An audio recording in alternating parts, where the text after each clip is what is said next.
સૌથી પહેલા વાત કરીએ દેશને એવું નુકસાન પહોંચ્યું ગઈકાલે દુર્ઘટના થઈ MI-17V5 હેલિકોપ્ટર ક્રેશ થયું અને દેશના સર્વોચ્ચ સેનાપતિ CDS બિપિન રાવત તેમાં સવાર હતા તેમનું નિધન થયું અને ત્યારબાદ હવે તેમના મૃતદેહને લાવવામાં આવી રહ્યો છે દિલ્હી વડાપ્રધાન પણ શ્રદ્ધાંજલિ આપવાના છે પણ આ બધા વચ્ચે હવે બ્લેક બોક્સ પણ મળ્યું છે અને એની સાથે સાથે એક વિડીયો પણ સામે આવ્યો છે જે આ દુર્ઘટના કેવી રીતે થઈ તેનો અંદાજ કદાચ અપાવી શકે છે આ તમામ વિશે માહિતી મેળવીએ અજય યાદવ પાસેથી અજય जी नूपुर, खास करके चॉपर इंसिडेंट के बाद कई तरह के डेवलपमेंट आज भी देखने को मिले। एक तरफ जहां ब्लैक बॉक्स को रिकवर किया गया है, एयरफोर्स की एक कमेटी सेटअप की गई है, वहीं पर रक्षा मंत्री राजनाथ सिंह की तरफ से आज लोकसभा और राज्यसभा दोनों सदनों में बयान दिया गया और पॉइंट टू पॉइंट बातों को रखा गया, जिसमें यह बताया गया कि 11:48 पर सुलूर से ये जो चॉपर था उसने उड़ान भरी हुई थी, लेकिन 12:08 पे इसका संपर्क कट गया था। यानी 7 मिनट पहले ही जहां पे CDS बिपिन रावत को अपनी स्पीच देनी थी, जिस सेमिनार का हिस्सा बनना था, उससे पहले ही ये विमान क्रैश हो गया था। और उसके बाद की अगर बात करें तो अभी की जो खबर आ रही है उसके मुताबिक 6:30 बजे जो है जो CDS बिपिन रावत का पार्थिव शरीर लेकर के या दिवंगत शरीर लेकर के जो विमान है पालम एयरपोर्ट पे पहुंचेगा। प्रधानमंत्री नरेंद्र मोदी खुद श्रद्धांजलि देने के लिए जाएंगे। हालांकि प्रधानमंत्री नरेंद्र मोदी अभी श्रद्धांजलि देने के लिए अपने आवास से नहीं निकले हैं, लेकिन थोड़ी देर बाद निकलेंगे। लेकिन ये जरूर है कि आगे के कार्यक्रम की बात करें तो उन्हें आर्मी कैंटोनमेंट पे उनके दिवंगत शरीर को रखा जाएगा, फिर उसके बाद उनके आवास पे लेके आया जाएगा कल, और फिर उसके बाद आम आदमियों के लिए अंतिम दर्शन के लिए उनके दिवंगत शरीर को रखा जाएगा। फिर जो आर्मी की परंपरा है उसके मुताबिक उनका अंतिम संस्कार किया जाएगा। तो एक तरह से कह सकते हैं कि आज काफी उनको लेकर के श्रद्धांजलि देने का सिलसिला था। तमिलनाडु में भी आर्मी कैंटोनमेंट पे उनकी दिवंगत शरीर को रखा गया था, वहां भी सैनिकों की तरफ से उनको श्रद्धांजलि दी गई। लेकिन अभी की खबर यही है कि 6:30 बजे पालम एयरपोर्ट पे सुलूर से उड़ा हुआ जो प्लेन है वो 6:30 बजे के करीब पालम एयरपोर्ट पे पहुंच जाएगा, जहां पे प्रधानमंत्री भी जाएंगे और उनको अंतिम श्रद्धांजलि देंगे। जी એટલે આ એક એવું નુકસાન છે કે જે ક્યારેય ભરપાઈ ન થઈ શકે કારણ કે એક જાબાઝ યોદ્ધા રહ્યા છે એની સાથે સાથે જ સેનાને આધુનિક બનાવવા માટેના પણ તમામ પ્રયાસો તેમના દ્વારા કરવામાં આવ્યા છે। LAC હોય LOC હોય કે પછી ઉત્તર પૂર્વના રાજ્યોની અંદર ઉગ્રવાદીઓનો ત્રાસ હોય, આ તમામ ઉપર તેમણે જબરજસ્ત રીતે કાર્યવાહી કરી છે। સર્જિકલ સ્ટ્રાઇકમાં પણ તેમનું મહત્વનું યોગદાન આ બધું જ આપણે જાણીએ છીએ, પણ આ બધાના મહાનાયક આ બધાની પાછળ રહેલા એ ચાણક્ય આપણી વચ્ચે નથી રહ્યા। પણ એ જે દુર્ઘટના થઈ એ દુર્ઘટનાના તપાસના આદેશ પણ આપવામાં આવ્યા છે। સાથે જ રક્ષા મંત્રીએ સંસદની અંદર આ બાબતે જાણકારી પણ આપી છે। શું કહ્યું રક્ષા મંત્રીએ અને તપાસના આદેશ આપવામાં આવ્યા છે, કયા પ્રકારની તપાસ થશે, કોના દ્વારા થશે, મનોજ અગ્રાવત પાસે જાણીએ। નુપુર, જે બુધવારે દેશની જે કમનસીબ જે ઘટના બની છે તેમાં કુલ 2 તપાસની જે આદેશ આપ્યા છે। એક છે કોર્ટ ઓફ ઇન્ક્વાયરી અને બીજી છે એક તપાસ કમિટીની રચના કે આ સમગ્ર બનાવ અંગેની તપાસ કરશે। આ તપાસ કમિટીનું જે સુકાન છે તે એર માર્શલ માનવેન્દ્રસિંહને સોંપવામાં આવ્યું છે।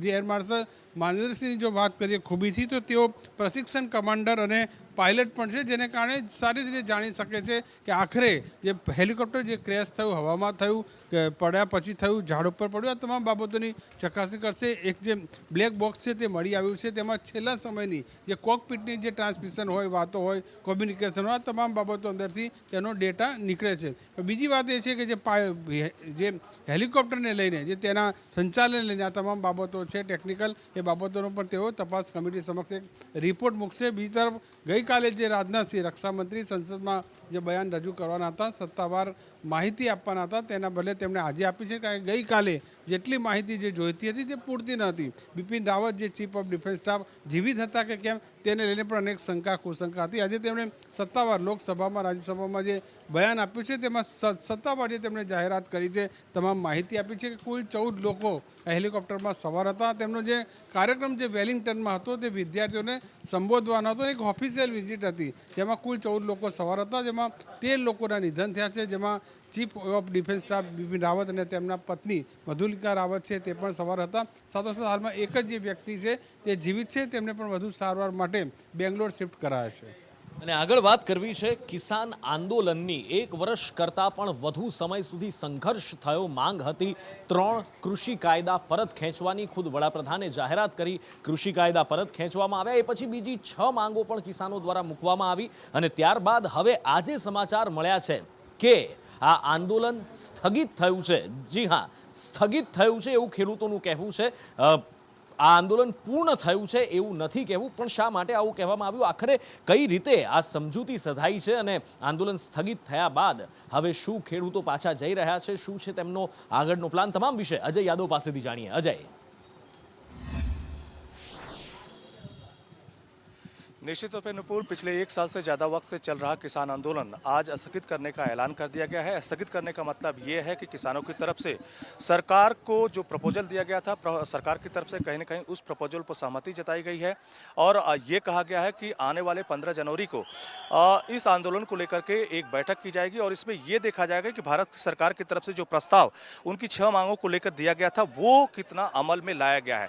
फिलहाल आप दिल्ली के गाजीपुर बॉर्डर पर देख सकते हैं कि जब किसानों की तरफ से स्थगित करने का फैसला लिया गया है उसके बाद किस तरह से गाजीपुर बॉर्डर पे किसानों में जश्न देखने को मिल रहा है। अभी कबड्डी प्रतियोगिता चल रही है, सारे किसान यहां पर खुश दिखाई दे रहे हैं। खास करके आज जो किसान संगठनों की तरफ से 6 मांगे भारत सरकार के सामने रखी गई थी, उसमें मुख्य रूप से बात करें तो एमएसपी पे कमेटी बनाने के बारे में बातें हुई थी, जिसमें भारत सरकार एक तरह से सहमत है और भारत सरकार की तरफ से कहा गया है कि संयुक्त किसान मोर्चा के सदस्य उसमें शामिल होंगे। इसी तरह से किसानों को मुआवजा और खास करके जिन किसानों के ऊपर केस है उस सारे केस को वापस लेने के बारे में भी सहमति दर्ज कराई गई है। पराली को लेकर के जो केस दर्ज किए गए हैं उसको भी वापस लेने का फैसला किया गया है और इसी तरह से बिजली को लेकर के भी एक कमेटी बनाने की बात की गई है। यानी जो लोग होंगे इससे जुड़े हुए मेंबर्स, उन सारे लोगों को बैठा करके बातचीत की जाएगी और इसका कोई नतीजा निकालने की कोशिश की जाएगी। लेकिन एक तरह से कह सकते हैं कि पिछले 19 तारीख को प्रधानमंत्री नरेंद्र मोदी की तरफ से जो तीनों कृषि कानून वापस लेने का फैसला किया गया था, उसी वक्त से एक सकारात्मक माहौल देखने को मिल रहा था। हालांकि किसानों की तरफ से 6 और मांगे रखी गई थी, जिसमें सिर्फ एक मांग को छोड़ दिया जाए, जिसमें अजय मिश्रा टेनी, जिसको आपको मालूम होगा कि लखीमपुर की हिंसा को लेकर के किसान कहीं न कहीं उनको ब्लेम करते हुए नजर आए थे, उस मांग को छोड़ करके सभी मांगों पर कहीं न कहीं भारत सरकार सहमत है और 11 तारीख को किसान जो है दिल्ली के तीनों बॉर्डर को छोड़ देंगे। इस तरह का ऐलान आज उनकी तरफ से किया गया है। जी, અને આગળ વાત કરવી છે કે દેશે ઘણા બધા ઘા જોયા છે. દેશ ઉપર આપણે બોમ્બના હુમલા થતા જોયા છે, આતંકવાદી હુમલા પણ થતા જોયા છે, બોમ્બ વિસ્ફોટ અમદાવાદ જેવા શહેરમાં પણ ધણધણી ઉઠ્યું હતું અમદાવાદ, આપણે જોયું છે. પણ જો કહેવામાં આવે કે આવો જ કોઈ બોમ્બ વિસ્ફોટ કોર્ટની અંદર, ન્યાયના મંદિરની અંદર થાય તો નવાઈ લાગે કદાચ, પણ વાત હકીકત છે. કઈ કોર્ટમાં વિસ્ફોટ થયો, કોના દ્વારા કરવામાં આવ્યો, શું તેનાથી કોઈ નુકસાની થઈ છે કે કેમ, તમામ વિશે જાણીએ અંકિત પાસેથી. નુપુર, કોર્ટની જે સુરક્ષા વ્યવસ્થા છે તેને લઈને વારંવાર સવાલો ઉઠી રહ્યા છે. અત્યારે આપણે વાત કરી રહ્યા છીએ દિલ્હીની રોહિણી કોર્ટની, કે જ્યાં 112 નંબરનો જે કોર્ટ છે, કોર્ટ રૂમ છે, કે ત્યાં વિસ્ફોટ થયો હતો. હવે શંકાસ્પદ આ વિસ્ફોટ હતો, એ વિસ્ફોટ શું છે, શેના દ્વારા થયો હતો, કેવી રીતે થયો હતો, તે મામલે હજુ તપાસ થઈ રહી છે. પરંતુ સવારે 10:30 વાગ્યાની આસપાસ આ વિસ્ફોટ થયો હતો, જેમાં 2 વ્યક્તિઓ ઇજાગ્રસ્ત થયા છે. હજી થોડા સમય પહેલાં જ આપણે એ સમાચારો સાંભળ્યા હતા કે દિલ્હીની રોહિણી કોર્ટમાં જ એક ગેંગસ્ટર ગોગી નામના જે ગેંગસ્ટર છે તેની ગોળી મારીને હત્યા કરી દેવામાં આવી હતી. ત્યારબાદ પણ એ સવાલો ઉઠ્યા હતા કે સુરક્ષા વ્યવસ્થા આખરે કોર્ટ રૂમમાં જ, એ મંદિર પરિસરમાં, એ કોર્ટ પરિસરમાં જ નથી કે જ્યાં ન્યાયનું મંદિર જેને કહેવામાં આવે છે, જ્યાં લોકોને ન્યાય મળે છે, લોકોને સજા પણ થાય છે. અને તેવા જ મામલામાં આજે ફરી એકવાર આ પ્રકારનો બનાવ બન્યો છે, જ્યાં વિસ્ફોટ થયો છે, જેમાં 2 વ્યક્તિઓ ઇજાગ્રસ્ત થયા છે. બંનેને ઇજાગ્રસ્તોને હોસ્પિટલ ખસેડવામાં આવ્યા છે. ફરી એકવાર જે સમગ્ર વિસ્તાર છે તેને કોર્ડન કરી દેવામાં આવ્યો છે અને આ વિસ્ફોટ કેવી રીતે થયો તે મામલે અત્યારે તપાસ થઈ રહી છે. પ્રત્યક્ષદર્શીઓને એવું કહેવું છે કે એક લેપટોપમાં વિસ્ફોટ થયો હતો. હવે લેપટોપમાં વિસ્ફોટ કઈ રીતે થયો, કઈ રીતે તે લેપટોપમાં વિસ્ફોટ થયો, તે મામલાને લઈને અત્યારે તપાસ હાથ ધરવામાં આવી રહી છે. પરંતુ આ મામલામાં 2 વ્યક્તિઓ ઇજાગ્રસ્ત થયા છે, જેમને હોસ્પિટલ પહોંચાડવામાં આવ્યા છે. અને આગળ વાત કરવી છે એ કેસ કે જેણે છેલ્લા 1.5 મહિનાથી ગુજરાતને ઊંધા માથે કરી દીધું છે. સુરક્ષા એજન્સીઓ ઊંધા માથે થઈ ગઈ છે. એક તરફ બાળકીઓ ઉપર બળાત્કારના કેસની અંદર સટાસટ પરિણામો આવી રહ્યા છે, ચુકાદા સંભળાવવામાં આવી રહ્યા છે, ક્યાંક છેલ્લા શ્વાસ સુધી તો ક્યાંક ફાંસીની સજા આપવામાં આવી રહી છે. પણ વડોદરામાં ગેંગરેપ અને ત્યારબાદ આત્મહત્યાવાળો જે કેસ છે એની અંદર દીકરીને હજી સુધી ન્યાય નથી મળ્યો. ન્યાય તો છોડો સાહેબ, હજી સુધી આ કેસની અંદર આ દીકરીના ગુનેગારો સુધી પણ આપણી પોલીસ તપાસ એજન્સીઓ નથી પહોંચી શકી. ગૃહ રાજ્યમંત્રી કહી ચૂક્યા હતા કે 2-3 દિવસની અંદર હવે પરિણામ સામે આવી જશે. એમણે તો કહ્યું હતું કે એક ભાઈ તરીકે ન્યાય અપાવીશ, પણ ક્યારે? 2-3 દિવસ ક્યારના વીતી ગયા છે, હજી પણ શું માત્ર તપાસ અને તપાસ થઈ રહી છે? આખરે કેમ આ તપાસ આટલી લાંબી થઈ રહી છે? આટલી બાહોશ એજન્સીઓ છે તો પછી કેમ પરિણામ નથી મળી રહ્યું અને હવે તપાસ કઈ દિશામાં જઈ રહી છે? આઝમ પાસેથી જાણીએ.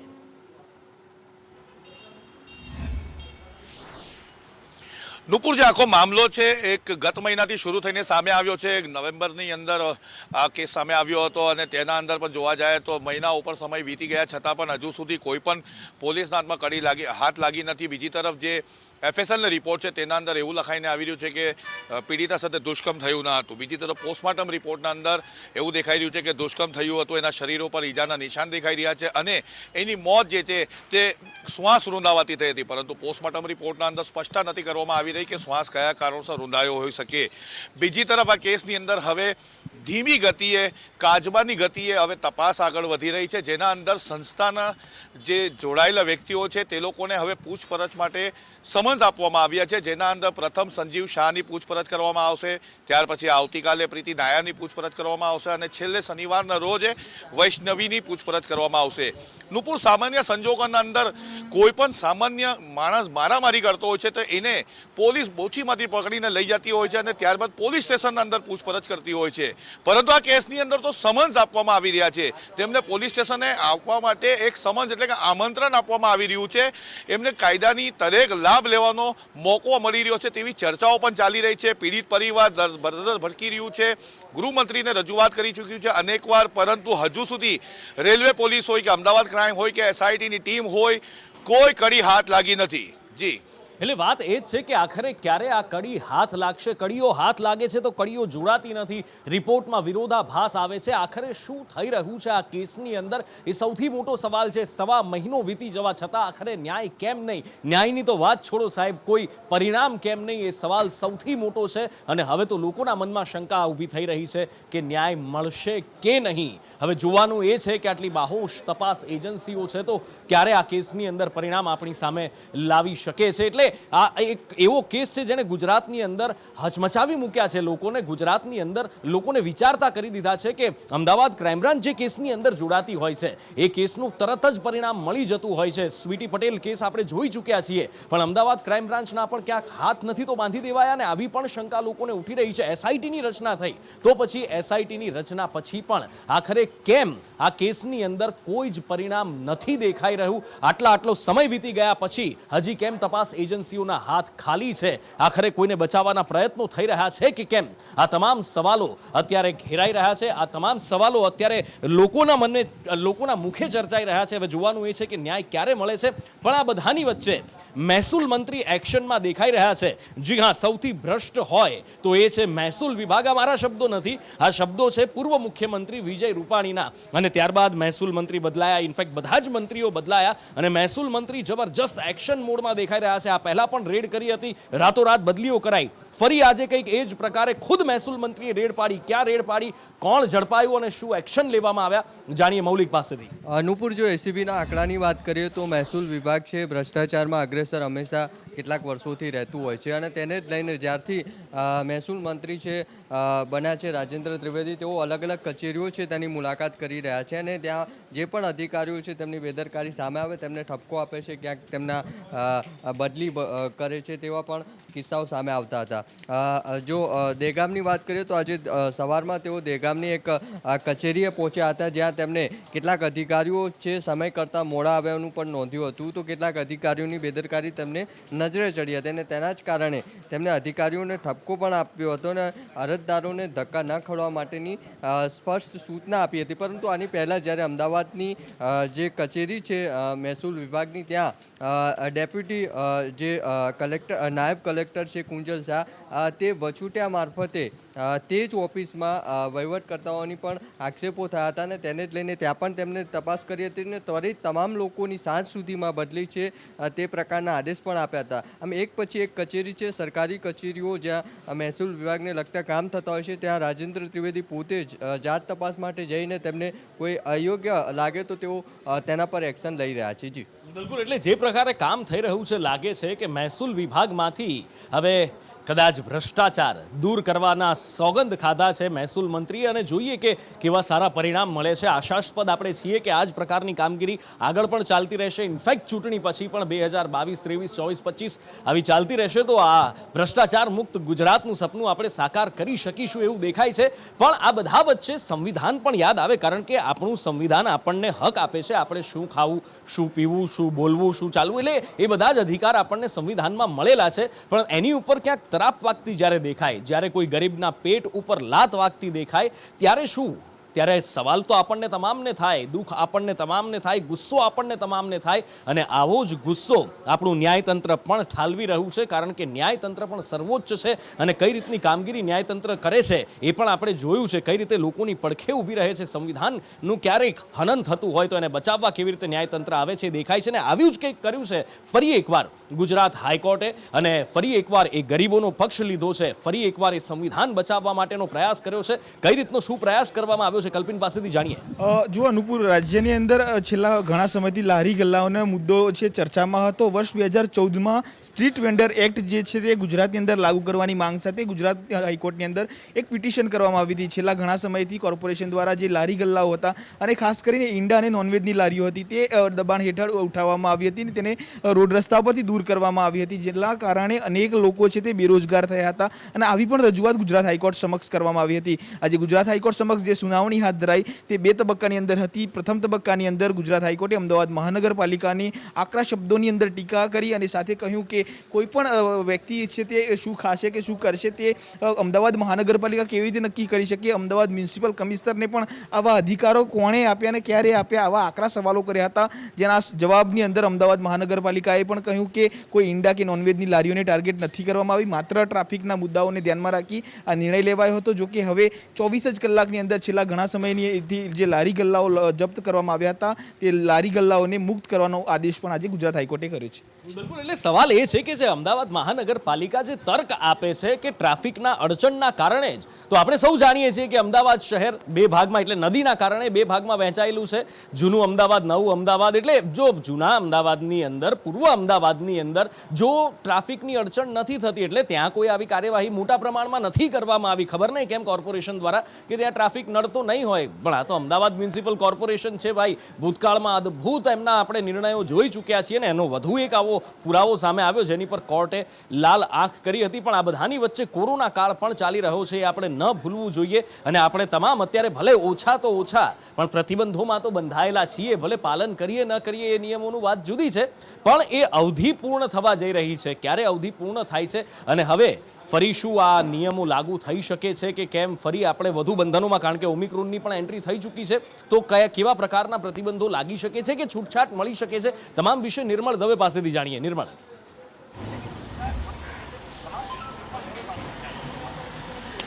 જો કોરોના કાળની સ્થિતિ બીજી લહેર તો ચોક્કસ ચાલી ગઈ છે, પરંતુ ત્રીજી લહેરની સંભાવના જોવા મળી રહી છે. અને આ બધાની વચ્ચે ઓમિક્રોન વેરિયન્ટનો ખતરો છે અને સાથે સાથે અત્યારે કોરોનાના કેસ પણ વધી રહ્યા છે.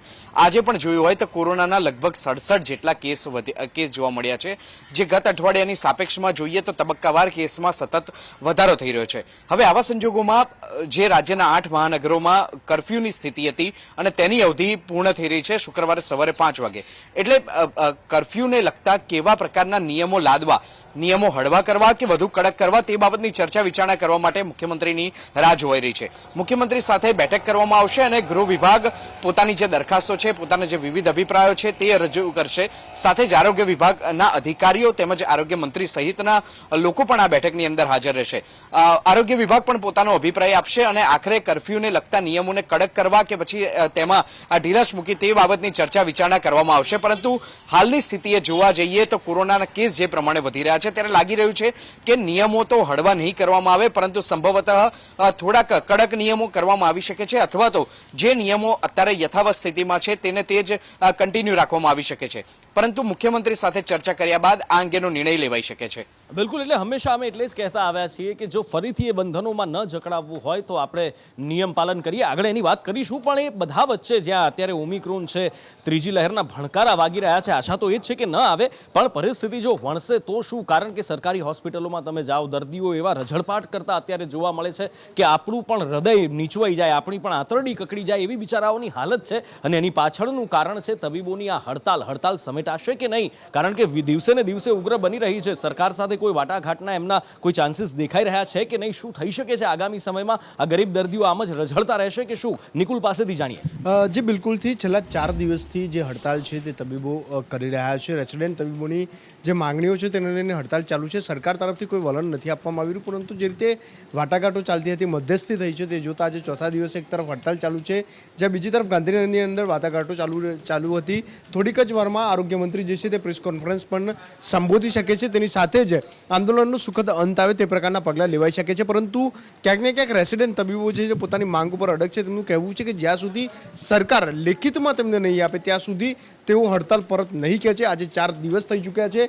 તમામ પ્રકારની જે કામકાજ છે, આરોગ્ય સેવાઓ છે, તે બંધ કરી દેવામાં આવી છે અને હાલ તમામ જે ડૉક્ટરો છે તે હડતાલ ઉપર જોડાયેલા છે. રાજ્યભરની જે મોટી હોસ્પિટલો છે તેની અંદર આ આરોગ્ય સેવાઓ જે છે તે હાલ ખોવાયેલી છે. તમામ જગ્યાએ જે દર્દીઓનો રજળપાટ છે તે અત્યારે જોવા મળી રહ્યું છે. અને આ બધાની વચ્ચે ઓમિક્રોન વેરિયન્ટ પણ છે. અત્યારે દુનિયાના લગભગ 57 દેશોની અંદર આ ઓમિક્રોન વેરિયન્ટ ફેલાઈ ચૂક્યો છે અને દરેક દેશો ટ્રાવેલ પ્રતિબંધ લગાવી રહ્યા છે. બહારથી આવતા કેટલાક મુસાફરો માટેની કડક નિયમોની એમણે નિયમાવલી પણ જાહેર કરી છે. એની સાથે સાથે કેટલાક દેશોનું લિસ્ટ પણ બનાવ્યું છે ને એવું જ એક લિસ્ટ ભારતે બનાવ્યું હતું 13 દેશોનું. હવે એમાંથી એક દેશની બાદબાકી કરવામાં આવી છે અને આ ઓમિક્રોન જ્યાં દુનિયામાં તરખાટ મચાવી રહ્યો છે ત્યારે સવાલ સ્વાભાવિક રીતે થાય કે એક દેશની બાદબાકી કેમ કરવામાં આવી? કયો દેશ છે? શું કારણ છે એ દેશની બાદબાકી કરવા પાછળનું અને કેવા પ્રકારના પ્રતિબંધો અત્યારે પણ છે? જાણીએ મનોજ અગ્રાવત પાસે.